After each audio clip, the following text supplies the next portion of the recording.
And now, live from the Macon studios of News Talk 940 WMAC, it's Your Money. Good morning, Middle Georgia, and welcome to Your Money. We are Randy and Sherri Goss with Rosenberg Financial Group, and as financial advisors, the main thing that we do is provide retirement planning advice and manage our clients' investment accounts. If you're looking for a financial advisor, please contact our office and set up your complimentary consultation. Our office number is 478-922-8100, and we have offices in Macon and Warner Robins for your convenience. To find out more about us, visit our website, retirerelax.com, where you can read a number of special reports and listen to past radio show broadcasts. And you can also sign up to receive our digital feeds, which provide great information on various subjects in a short video format. We also offer free seminars, so if you're a member of a church or a civic community group that you'd like to have a guest speaker, please give us a call. If you'd like to call into the show today, the number is 478-742-0940, or you can send me an email to randy@rfmoney.com, and we'll cover your question in a future broadcast. Good morning, Sherri. Good morning. How are you? I'm doing great. Yeah? Mm-hmm. How's your throat doing? I'm working on it. I feel like I've been hanging out in a bar. So, I haven't been. So I think it was all the snoring you did last night. Maybe, yeah. Well, happy Veterans Day to all my fellow veterans out there. And, it was great to see my friends at the festivities last weekend in downtown Macon on the Veterans Day celebration. The low-altitude flyover on the F-15 still excites me. That thing comes buzzing over, and it just kind of makes the hair stand up on the back of your neck and your arms. And, it's a crazy world we live in right now, and I simply ask that you keep your servicemen and women in your prayers as they deploy in PCS around the world.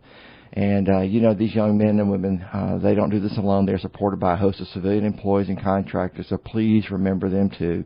So kudos for all that you do, and God bless those who came before us and have served and died to keep this country free. Amen. I could not agree more. Any day is a good day to thank a veteran for his or her service. However, it's particularly important on Veterans Day. In case you're wondering, November 11th was initially meant to celebrate world peace and the end of World War I, but it has evolved into honoring current and former members of the United States Armed Forces. Either way, we salute you all. Yep. So markets. So the markets have been up for 2 weeks now, with the exception of this past Thursday afternoon, when Fed Chair Powell spoke, driving the markets down. The S&P 500 closed at 44.15. Last night, still down from the high of 47.66 on 12/1/21, but progress. Now, I need to remind you about this seminar, 2023 Cybersecurity Awareness Forum, that is being put on by Houston Healthcare. It's on November 16th at 6:30 p.m. in the Carrie Martin Conference Center. The primary speaker is phenomenal. She is way up there in IT, super smart. You're going to learn stuff. She's seeing things that will probably make your hair stand up on end. Right. So anyways, if you are interested in this, please attend. You don't have to sign up. 6:30 p.m., November 16th at the Carrie Martin Conference Center in Warner Robins, which is at 233 North Houston Road. It's the old... It's the old mall. Yeah, the old mall. Robins. In the back, they've converted into a conference center that is just beautiful. And, guys, we talk about cyber a lot on this show because it is really something that can significantly impact your money, and it causes a lot of anguish. So, I apologize if we hammer on cyber a lot, but it does have... it can have a very negative impact on your life. And you can go to our website and click on retirerelax.com, click on special reports, and then there is a cyber program, a special report on cybersecurity that applies to anybody. And you could read and maybe even use it as a tool to talk to your aging parents, because that's where the problem really shows up. Yeah, and there's a article in there from the FTC that's got great information in it as well. So absolutely free. You go to our website, retirerelax.com. We do not track you. Click on special reports, and then you can read it, or you can print it out, or you can save it and email it to somebody. Yep. So remember the CHIPS Act, which was passed a little over a year ago. Well, commerce officials will begin distributing manufacturing grants for domestic projects in the coming weeks. As you can imagine, this has been a popular program. There have been over 500 companies who have expressed interest because it's free money. Absolutely. And more than 130 have submitted applications for funding.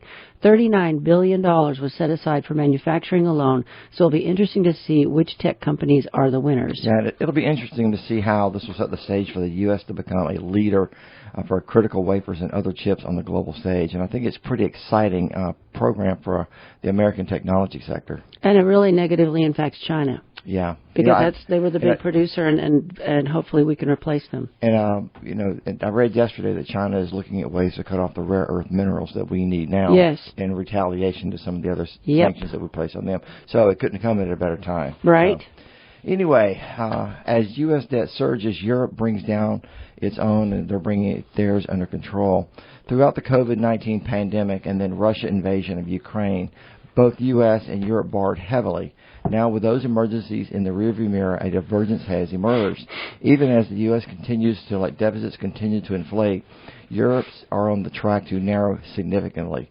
This is in contrast to a decade ago when deficits in the wake of the global financial crisis pushed some members of the euro area to the brink of default.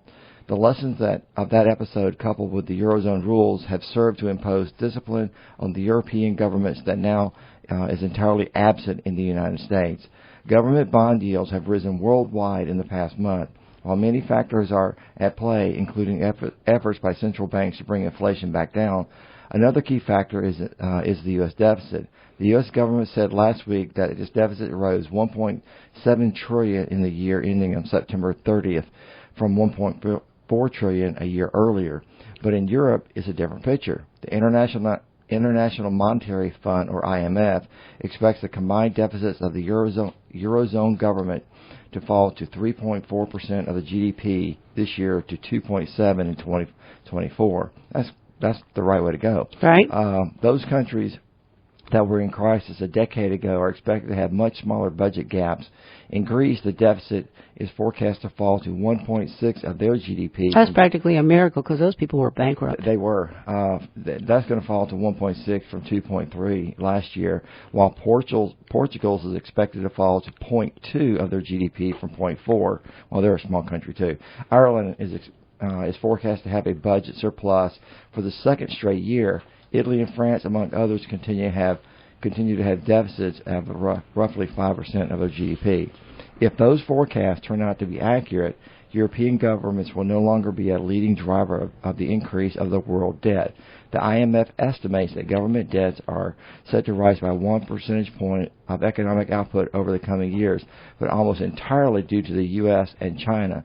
Without them, the debt load would be falling. A little more than a decade ago, Europe was the focus of global anxieties about surging government debt. Greece, Portugal, Ireland, and Cyprus were bailed out. Greece defaulted on some debts. Between the resolution of that crisis through bailouts and support from the European Central Bank and the start of the pandemic, most European governments had narrowed their deficits. And by contrast, the U.S. deficit began to exceed the European counterparts, and the U.S. also borrowed more heavily during the pandemic. Crucially, it doesn't seem to have a path to narrowing those deficits. The Biden administration has proposed tax increases that Republicans and some Democrats in Congress reject, while Republicans seek spending cuts that the administration will not approve. Maybe our politicians should take a few notes. You think? At least we can see that deeply indebted countries can pull back from the brink of financial disaster if they want to.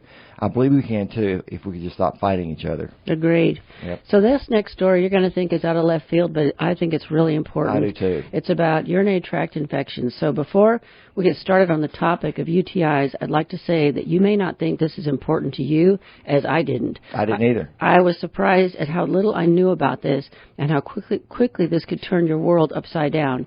Just recently, a mother of a friend of ours was taken to the hospital with a severe UTI. 12 days later, she was dead. She was 56. The funeral is today. So what are the symptoms of a urinary tract infection? A burning sensation when urinating, frequent urination, frequent urge to urinate, pain or pressure in the back or lower abdomen, pelvic pain, blood in the urine, cloudy dark or strange smelling urine, tiredness, fever, chills, nausea, and vomiting. The elderly are prone to these and do not even know they have a UTI. I met with a client last week whose mother is in a memory care facility. She does not communicate any discomfort, so they watch closely for symptoms. In fact, she goes in the morning and gets her up and gets her dressed and changes her diaper. Her sister goes at night and puts her in bed and changes her diaper. I mean, they watch her like a hawk. Anyway, so she does not communicate any discomfort, so they watch closely for symptoms as she has had them before and was very, very sick. One symptom that tips them off is confusion and restlessness. If they think she may have one, they get her on the toilet and make her pee on a test strip, which you can buy at Amazon, which I had to check that out. They're very cheap. She's in a diaper all day and night, so this is not easy to detect. And one of the other symptoms that I didn't see on here is I see fever and chills, but is sweating, night sweat. Oh. And while we discussed this, we were curious as to why there were no sensors in adult diapers that would alert to someone that they had a UTI. Well, it turns out there are some really smart people working on that exact problem. So Purdue University's electrical and computer engineering labs have developed a device that doesn't require the patient or caregiver to obtain urine samples, and it can help detect an infection in people who either aren't able to communicate their symptoms or they don't show typical symptoms. The device is the size of a small bandage and is self-powered. Once the device is exposed to urine, the battery provides power to the sensor's circuitry. The sensor checks for nitrites, chemical compounds commonly associated with a UTI, and wirelessly sends the results via a smartphone to the patient, the caregiver, or the healthcare network. The Purdue team tested the prototype with synthetic urine samples, and testing has shown the prototype to be more accurate than commercial dipsticks. So the autonomous feature improves accuracy because it checks for UTIs on a regular basis, increasing the amount of data. It can also track changes in the status of a UTI, so if someone's being treated, it can tell if the treatment's actually working. MIT is working on a disposable, affordable smart diaper embedded with an RFID tag that senses and communicates wetness. The condition of the diaper is communicated to a caregiver that it's time for a change. This would be a game changer for care facilities and hospitals and for people that you're caring for at home. Absolutely. Because once people have dementia, they don't communicate what's going on. My dad had a UTI. That's part of what killed him. I called my mom and talked about this specific article, and she said she had several of her friends die from a UTI. But unfortunately, people who were around that person did not know the person had a UTI. They thought they were just had the flu or some other mild symptoms. Right. One of them, she went to the nursing home, and she went in. The lady was writhing around in the bed, and mom already at that point she knew what a UTI was. And she went to the nurse's station. She said, "How long has that lady been like that?" And several days. Well, how come y'all haven't tested her for a UTI? Well, we didn't know. So they went and tested her, and sure enough, she had a UTI. And unfortunately, she passed away like 3 days later. And it's probably directly from that UTI. So it is frightening. It is frightening. And what's scary to me, why don't we already have these diapers? Why don't we already have these sensors? Yeah. I mean, my dad, I cannot get over him. My brother shows up one night, and my dad's throwing up and has diarrhea, so he takes him to the ER.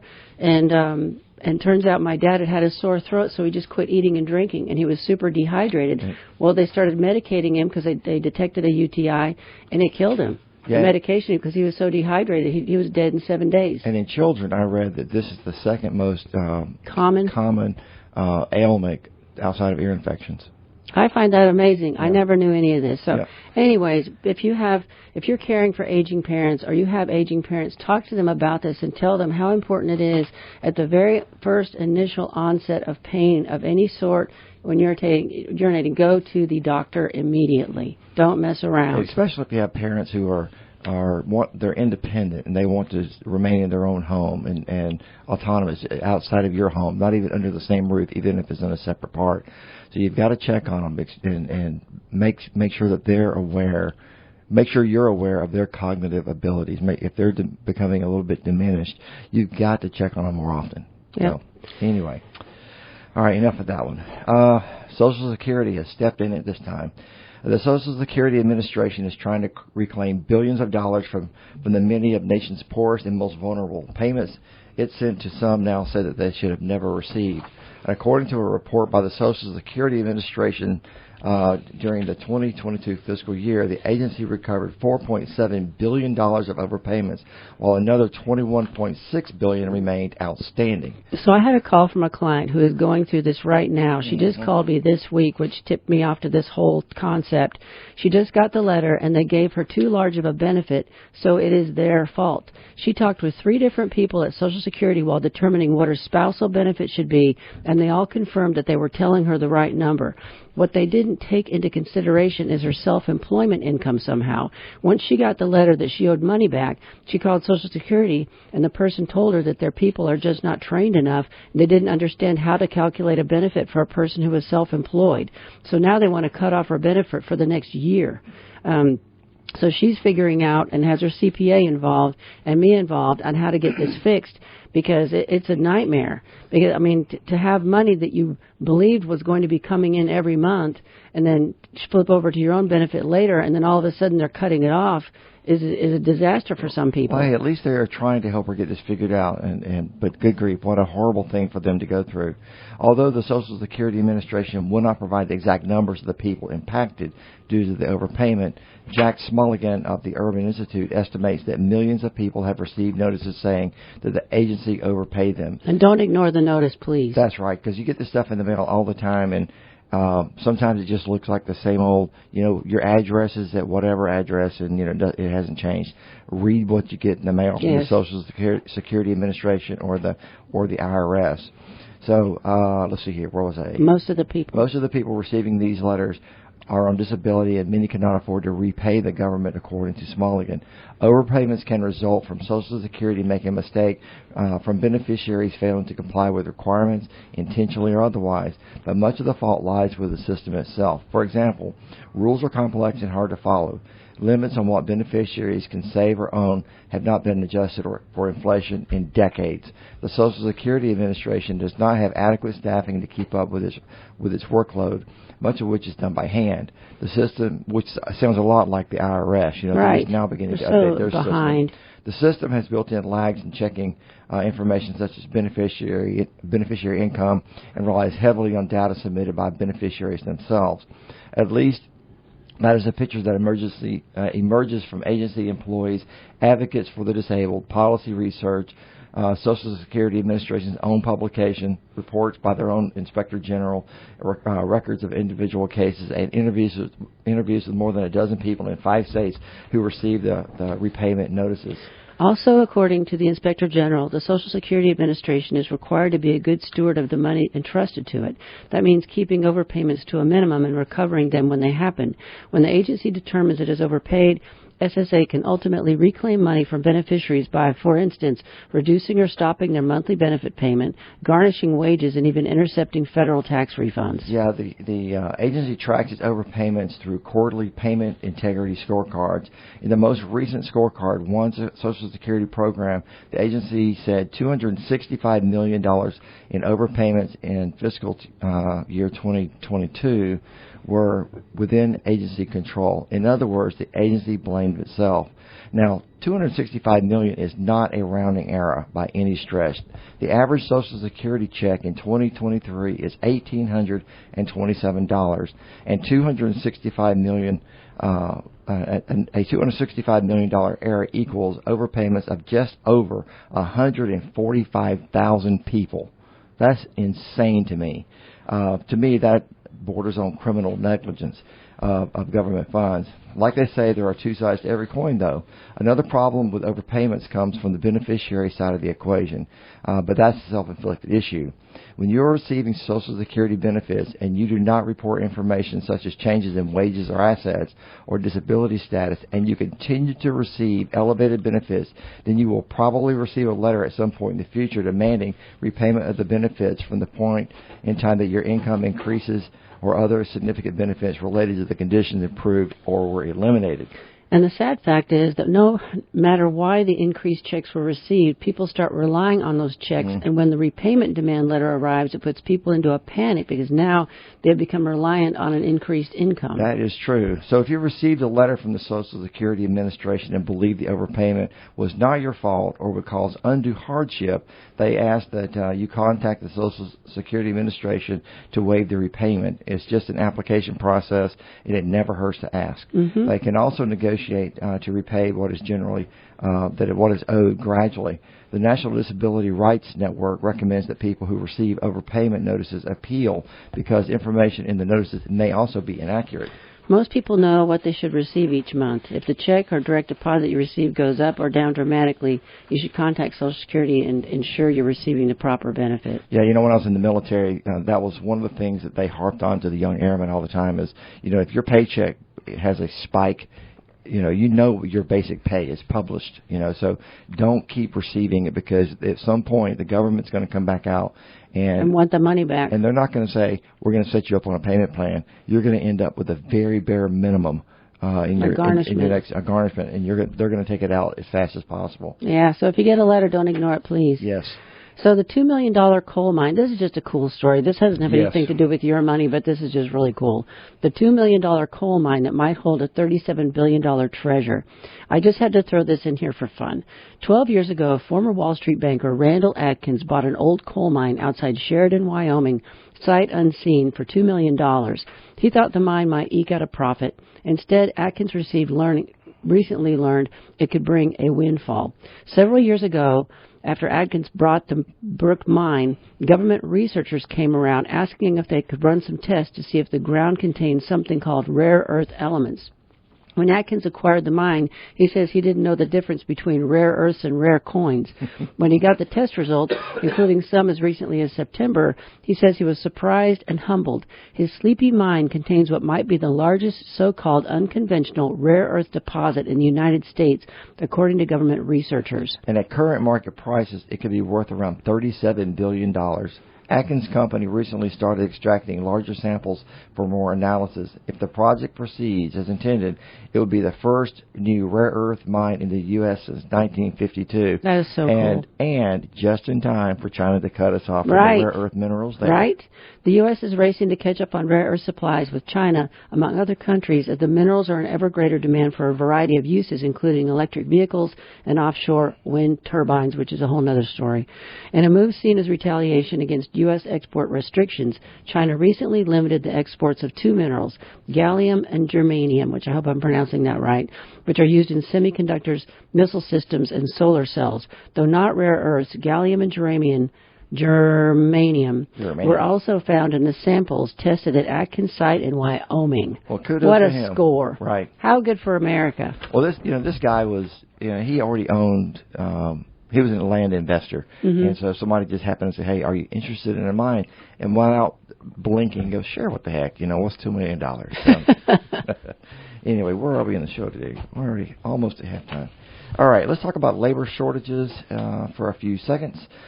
Samantha Sauer says she landed her first-time job at age 32 after a decade of being unable to find such work because of a medical condition requiring time-consuming medical treatments. Then, in 2022, she got a full-time, just Saved by the Bell.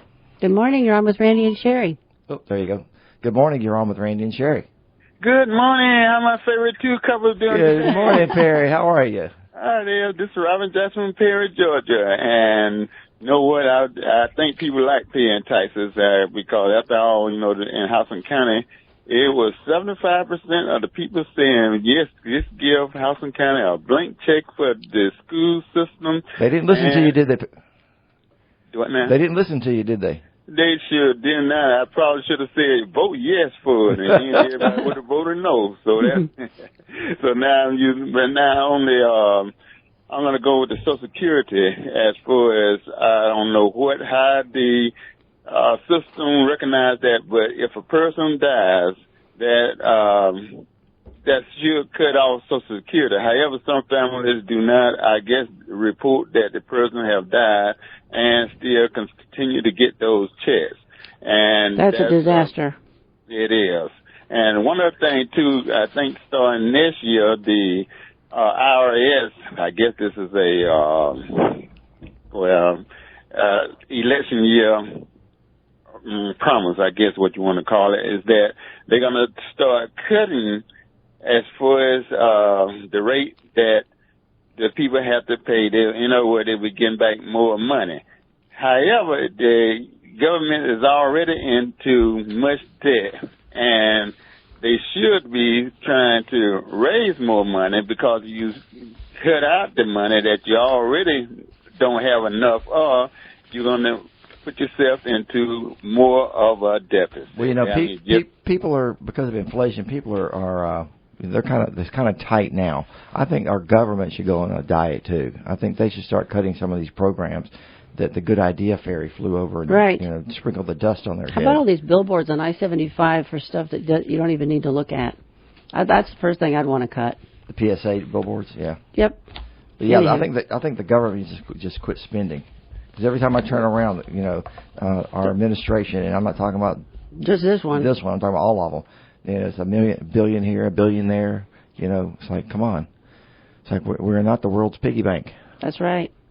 All right, and then Sherri, she mentioned about as far as do you know that the all prices is determined by the OPEC? Because, like I said, even when we go to Canada and not Canada, but Alaska and drill and produce all that oil, it still is going to be controlled by OPEC. So in other words, if we produce more oil, that's just meaning that those countries, that the OPEC countries, they're going to produce less. And right, so they want to control the prices and drive the prices up. Right, that's exactly what will happen even when we produce more. And plus the fact that if we do those pipes, if they want to sabotage us as far as to destroy them or to create an environment disaster, as far as, like I said, if you got those pipes and they just shoot a gun in them and bust it, and you got oil going everywhere. So it's a very delicate question and how to solve the problem. But again, too, I know the young guy after me saying that, we don't need to be relying on solar power. However, this is the answer, really it is. And also, if they need more light, they can have those solar power with a light on the back of it and produce more energy. Now, I'm not going to hold you anymore, but this is just something in the future that we need to reconsider, because I know, like I said, we're saying that we're going to always need fossil fuel, which we may, but I do believe we need to find some alternative from using all this fossil fuel. We need a balanced plan. That's what we need. Yep. Precisely. A common sense thing. Well, Robin, thanks for calling us. Have a great one. Thank you for listening. We'll talk Have a great day. All right. Before we go on, we are now at our halftime mark. So you've been listening to Your Money with Randy and Sherri Goss with Rosenberg Financial Group. If you'd like to call in today and contribute to the show, the number is 478-742-0940. Rosenberg Financial Group has offices in Macon and Warner Robins, and you can learn more about us by visiting our website, retirerelax.com. We offer complimentary consultations, and setting up an appointment is easy. Just call our office at 478-922-8100. We offer free seminars to the community, so if you're looking for a guest speaker, please give us a call to discuss what topics you would like for us to cover. Anyway, we're talking about labor shortages, and specifically we're talking about labor shortages and job gains for workers with disabilities. That's right. Thank you, Sherri. Anyway, we're talking about this lady, Samantha Bowers. She couldn't get a job. Then in 2022, she got a full-time remote job answering telephones calls for people seeking help with patients from Patients Rising, which is a private group that provides resources and advocacy for people living with chronic illnesses. The position allows for her to work without having to sacrifice her health for her job or her job for her health. In the mid-1990s, I had a company in South Atlanta with my dad, and we had a telephone service that was nothing more than a husband and wife who answered the phones for several small businesses. They were both blind from diabetes, but refused just to sit idle. I've forgotten all about them. Yeah, they were great people, and it was great to see their fighting spirit. And, when you'd see them, without seeing them, you'd never know that they had any disabilities. And but they were just the greatest people, and they represented every company with the highest standards. Anyway. So nearly 1.8 million people with a disability have joined the labor force since just before the pandemic hit the U.S., a 28% increase, which is amazing, according to the Labor Department. The country's total workforce grew 1% in the same period. And the surge occurred as increase in remote work opportunities opened as virtual doors to many who would have difficulty taking an in-person job. As the pandemic era, labor shortages prompted employers to hire more workers with disabilities. By August, 25% of adults with disabilities were part of the labor force, meaning they had or were actively seeking jobs. The the highest level in recorded going back 15 years. The director of the Project Search says they get calls every week by companies that can't find entry-level workers. Project Search is an employment program for people with intellectual and developmental disabilities. She says businesses such as hotel chains, manufacturers, pharmaceutical companies, hospitals, military bases have had success hiring workers with disabilities and value the fact that such workers are going to be loyal and not just show up for a couple of days and then quit, which is a big problem today. Here's an example. Nolan Chung, who is autistic, got a job at the Cincinnati Children's Hospital last year after participating in Project Search and a high school program that taught skills such as commuting to work alone, time management, and interviewing techniques. The 22-year-old stocks materials for the nurses and vending machines in the hospital, and now he's a trainer for other interns with disabilities who come through the program. New technologies also help, said Foley, who is blind. A screen reader lets him use his telephone, email, and computer while on the go, even while he's out walking his dog. Me, the blind guy, he says, I can still be productive. So I think that's pretty cool. Despite all the bad stuff you hear in the world, you must appreciate the good when you can hear and see it. And so the company to contact if you're interested in looking into hiring someone with a disability is Project Search. I didn't go to the website, but I'm sure if you Google it, you'll find it very easily. But what a cool thing. Mm-hmm. So welcome to the age of the hermit consumer. The world economy is witnessing a $600 billion a year shift in behavior. In some ways, COVID-19 was a blip. After soaring in 2020, unemployment across the rich world quickly dropped to pre-pandemic lows. Countries reattained their pre-COVID GDP in short order, and yet more than 2 years after lockdowns were lifted, at least one change is enduring. Consumer habits across the rich world have shifted decisively and perhaps permanently. Welcome to the age of the hermit. Before COVID, the share of consumer spending devoted to services was rising steadily. As societies became richer, they sought more luxury experiences, better health care, and financial planning. Then in 2020, spending on services from hotel stays to haircuts collapsed. With people spending more time at home, demand for goods jumped with a rush for computer equipment and exercise bikes. Yeah, and 3 years in, the share of spending devoted to services remained below the pre-pandemic level. Rich world consumers are spending around $600 billion a year less on services than in 2019. People are less interested in leisure activities that take place outside the home, including hospitality and recreation. Money is being redirected at goods ranging from durables like chairs and refrigerators to things such as clothes, food, and wine. In countries that spend less time in the lockdown, hermit habits have not been so ingrained. Elsewhere, though, the behavior looks pathological. In the Czech Republic, which was whacked by COVID, the services share is 3 percentage points below trend. America is not far off. Japan has witnessed a 50% decline in restaurant bookings for client entertainment and other business purposes. A lot of the problems we have now are not a lack of demand for services, but the supply of service providers. These days, fewer people want to work in hospitality. In America, where employment in the industry remains lower than in 2019, and pandemic disruptions means many new hotels and restaurants that would have been opened in 2020 and 2021 never did. The number of hotels in Britain at around 10,000 has not grown since 2019. An executive at Darden Restaurant, which runs one of America's largest restaurant chains, Olive Garden, noted that relative to pre-COVID times, we're probably in that 80% range in terms of traffic. At Home Depot, revenue is up about 15% on 2019 in real terms. Goldman Sachs, a bank, tracks the share prices of companies that benefit when people stay at home, such as e-commerce firms, and those that thrive when people get out, such as airlines. Even today, the market looks favorably on firms that serve stay-at-homers. You know, why has the hermit behavior endured? The first possible reason is that some fearful folks remain afraid of infection, whether by COVID or something else. In Britain, car use is in line with pre-COVID norm, whereas public transportation use is well down. People also seem less keen on up-close and personal services. In America, spending on hairdressing and personal grooming is 20% below the pre-COVID trend. I think I've noticed this at Walmart. I think I have too. I don't think it's just Walmart. While spending on cosmetics, perfumes, and nail preparation items is up by a quarter. The second reason relates to work patterns. Across the rich world, people now work about 1 day a week at home. This cuts demand for services bought at the office, including lunch, and raises demand for do-it-yourself goods. Yeah, the third relates to values. COVID may have made people genuinely more hermit-like.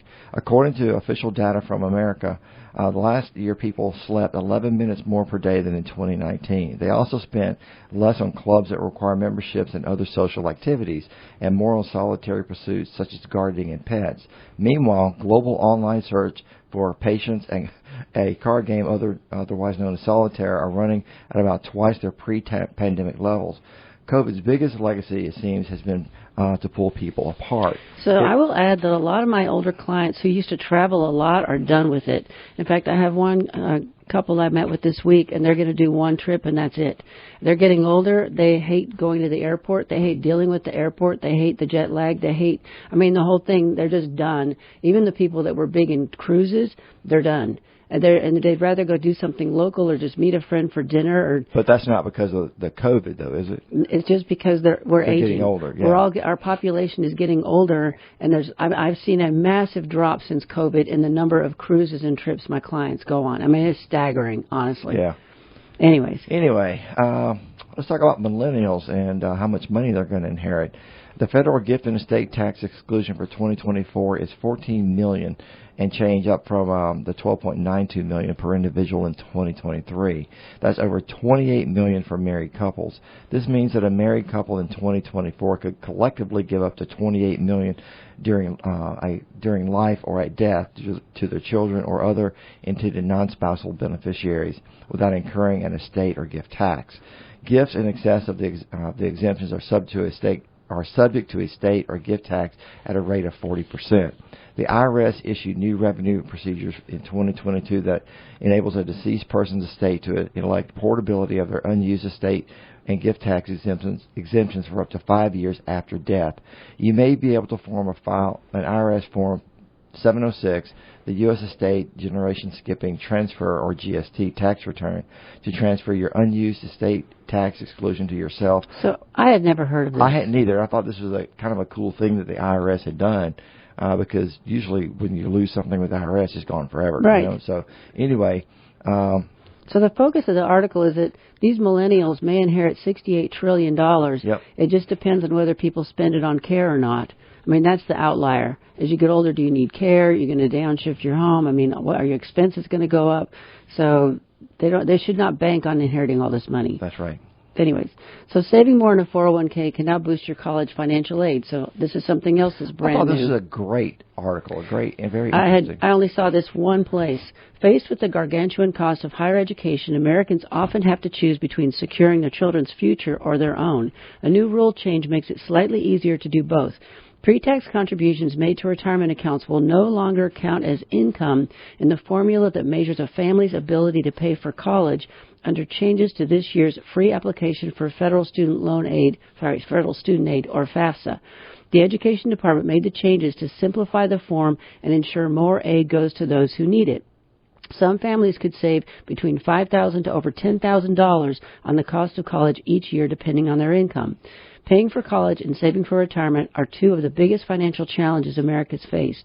The change encourages saving for retirement while making college more affordable to middle-income Americans at a time high inflation and interest rates have stretched family budgets. And under the federal formula, the maximum families are expected to contribute to the cost of college is capped at a range between 22% to 47% of their discretionary income. In the past, FAFSA asked families how much they contributed to their work-sponsored retirement accounts. Retirement contributions were then factored back into the total income, raising the amount families were expected to contribute. The new FAFSA, which comes out in December, is shorter. Questions about untaxed payments to the tax-deferred pensions and the retirement savings plans have been removed. The changes are designed to simplify the process and help families in the greatest need of assistance by drawing more information directly from tax documents. This change will have the biggest impact on middle-income households that make around $100,000 a year, financial advisors say, since pre-tax contributions can lower their income below the threshold for additional aid. Among qualified retirement plans managed by Vanguard, nearly 60% of participants with income of more than $150,000 contributed the maximum allowed last year. Comparatively, 4% of participants with income between $75,000 and $100,000 did so. The FAFSA collects tax information from 2 years before the application, so contributing more to a retirement account this year won't impact the financial aid award for 2024 and 25, but it will affect the amount for the 25-26 academic year. The change to the FAFSA affects federal aid and the institutional aid granted by colleges that use the same formula. Some colleges and universities use alternatives to FAFSA when considering how much institutional aid they grant to students.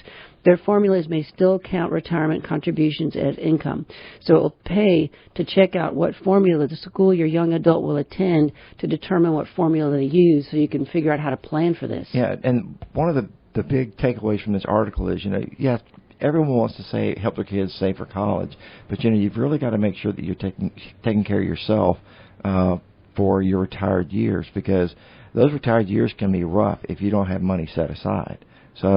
And the other side of the coin is paying an extremely high tuition for your kid to get a degree that will not allow them to get a job. There's a lot to think about. So I really recommend, if you don't have a financial advisor and you need someone to help you work through this, find a financial advisor, and if you need one, give us a call at our office, and we'll be happy to talk to you. And I would talk to a counselor at the college where the kid's going to attend way in advance and talk about career planning, talk about jobs and how much they could make once they graduate, graduation rates. I mean, all of that stuff, instead of just letting a kid pick a degree like poetry and then paying for it, and then they get out and they're flailing around. I mean, you've got to have a better plan than that, or you're just throwing money down the sink.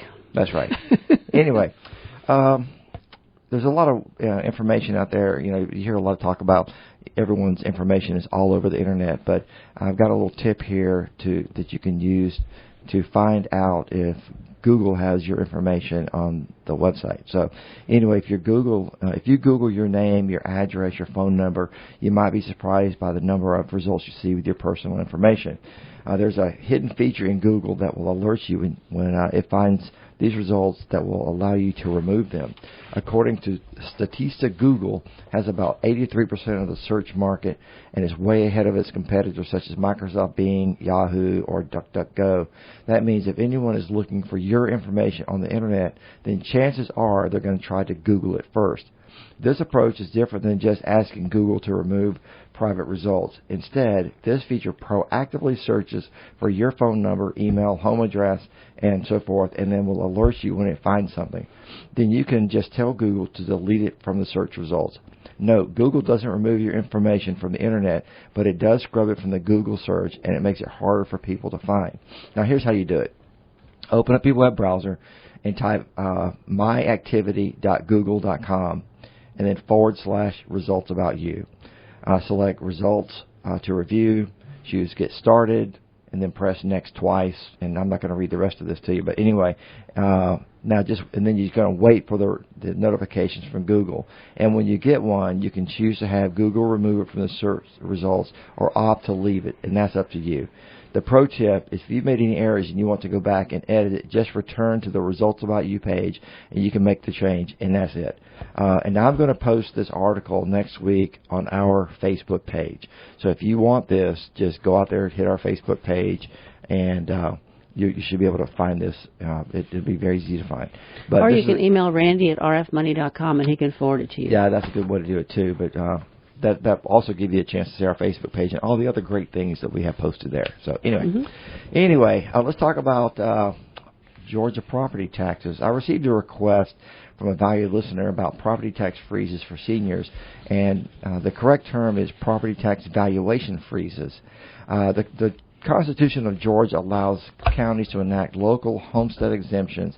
A number of counties have implemented exemptions that freeze the valuation of property at a base year valuations for as long as the homeowner resides on the property. Even as property values continue to rise, the homeowner's taxes will be based on the base year valuation. The exemption may be for county taxes, school taxes, or other municipal taxes, and in some counties, age and income restrictions will apply. In some counties, the law may allow for the base year valuations to be increased by a certain percentage each year. If you have never heard of this, then you probably don't live in a jurisdiction that offers them. But if you're not living in one of those jurisdictions now, it never hurts to be aware of these tax breaks just in case you move or you may know somebody that's living in one. Anyway, homeowners should contact their county tax office for details about exemptions in their county. The following counties have implemented these types of exemptions. Let's see, the ones that I looked up that are around here that do have them are Baldwin, Clark, Greene County, Oconee, and Putnam. But let's just use an example here. A property tax freeze would simply be locking your property taxes at the current rate. If your last bill was $1,000, you could lock in at the current rate and the valuation of your home.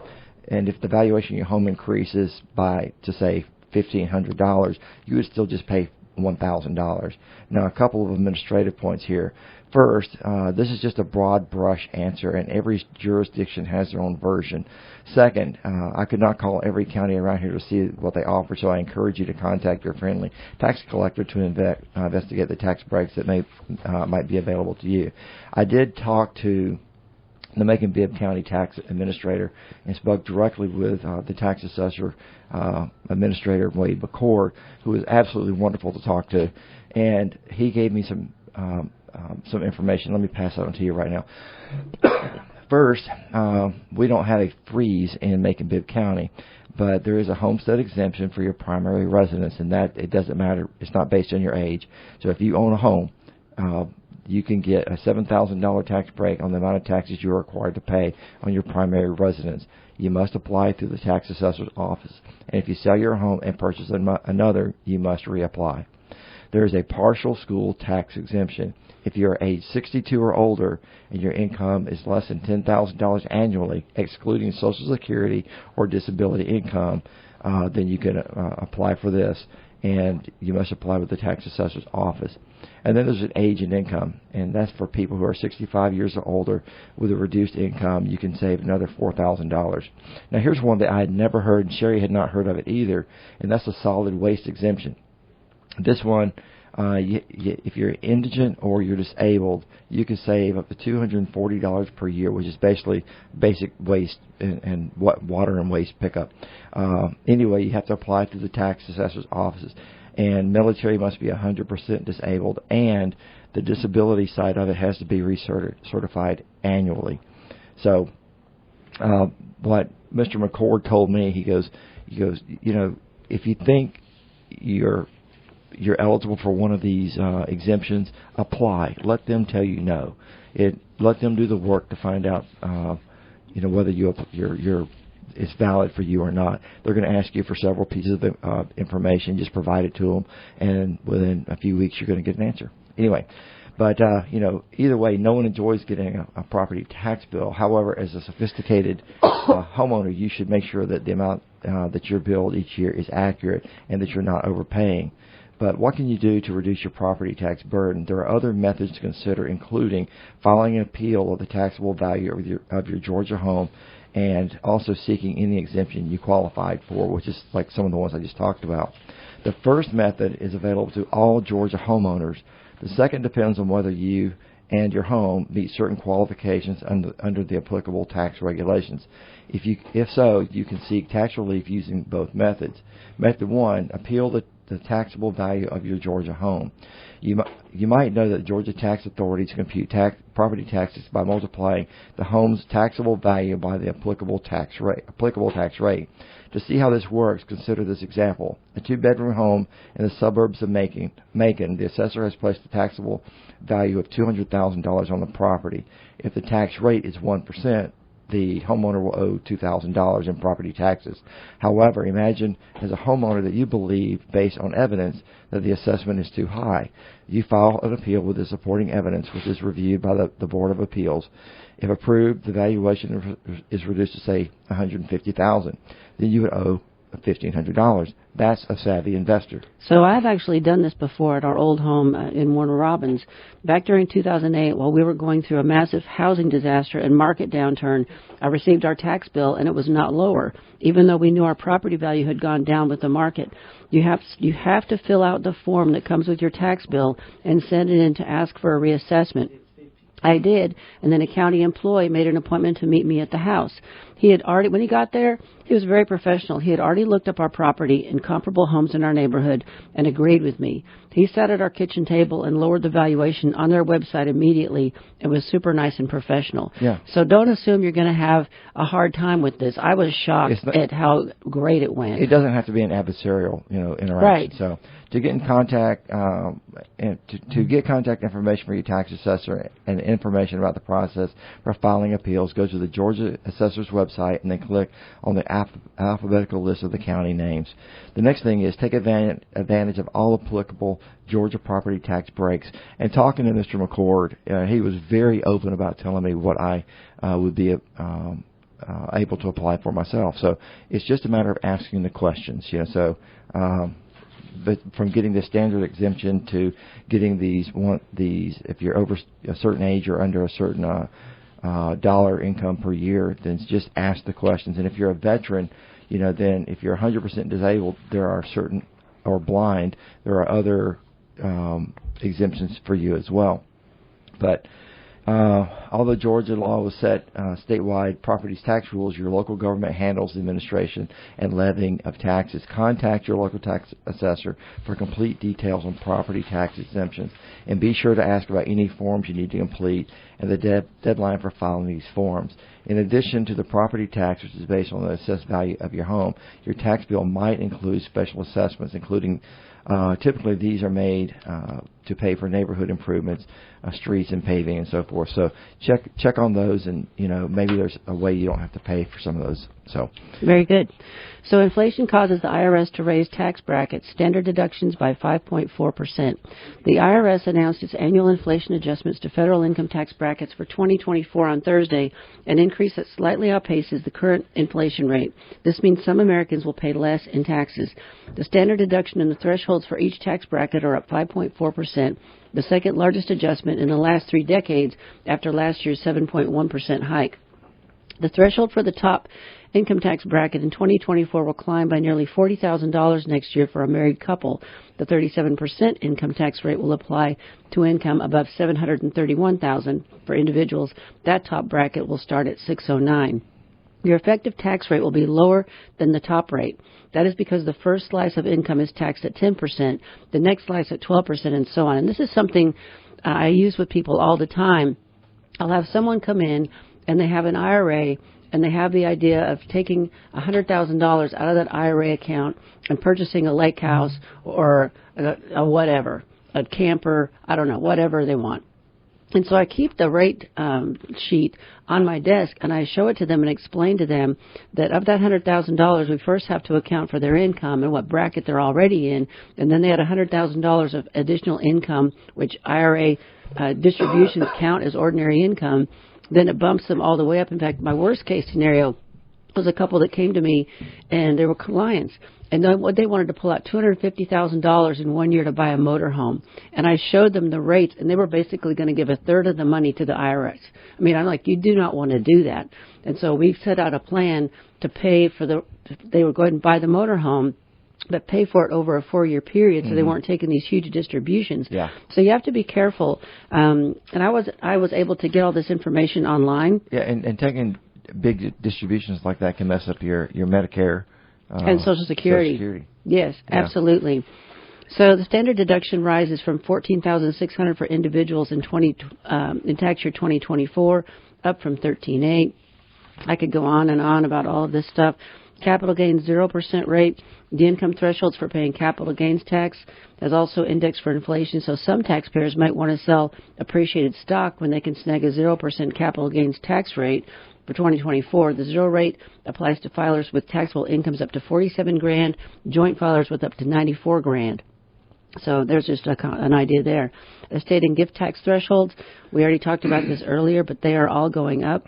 Separate annual limit on tax-free gifts is $18,000 in 2024, up from $17,000 this year. How's the 401k and IRA contributions looking? Where is that on here? Oh, there it is. 2024 contribution limit for 401ks and workplace plans is $23,000, up $500 from this year. plus $7,500 extra for those 50 and older. The contribution limit for individual retirement accounts for 2024 is $7,000, up from $6,500. And so, if they're concerned about people not having enough money in retirement, I wish they would just say, let's just, let you put in what you want. Right. And the one that kills me is that non-spouse beneficiaries of IRAs and Roths have to liquidate the accounts by the 10th year, which to me is criminal. I hate it. Yep. Anyways, so you want to go ahead and close this out, or how much time do we have? Yeah, we're right at the end of the show. But anyway, happy Veterans Day, everyone. I hope everyone, even though it's going to be kind of a dreary day outside, I think you can still make the best of it. But anyway, happy Veterans Day to all my fellow veterans out there. And go online and figure out where you can eat for free all day. It's not just about eating for free, but, hug a veteran. Wouldn't hurt. So anyway, you've been listening to Your Money, and thank you very much for tuning in today. As financial advisors, the main thing that we do is provide retirement planning and advice and manage our clients' investment accounts. And if you're looking for a financial advisor, please contact our office to set up a complimentary consultation. Our office number is 478-922-8100, and you can learn more about us by visiting our website, retirerelax.com. And if you have cash sitting idle in a bank and you want to figure out how to put it to work, say with some sort of an annuity, give us a call. We have Jonathan who would be happy to talk to you about that. And if you have questions or topics you'd like for us to cover in next week's broadcast, email me at randy@rfmoney.com, and we look forward to connecting with you next week. Have a great weekend, everyone. Yay. Happy Saturday.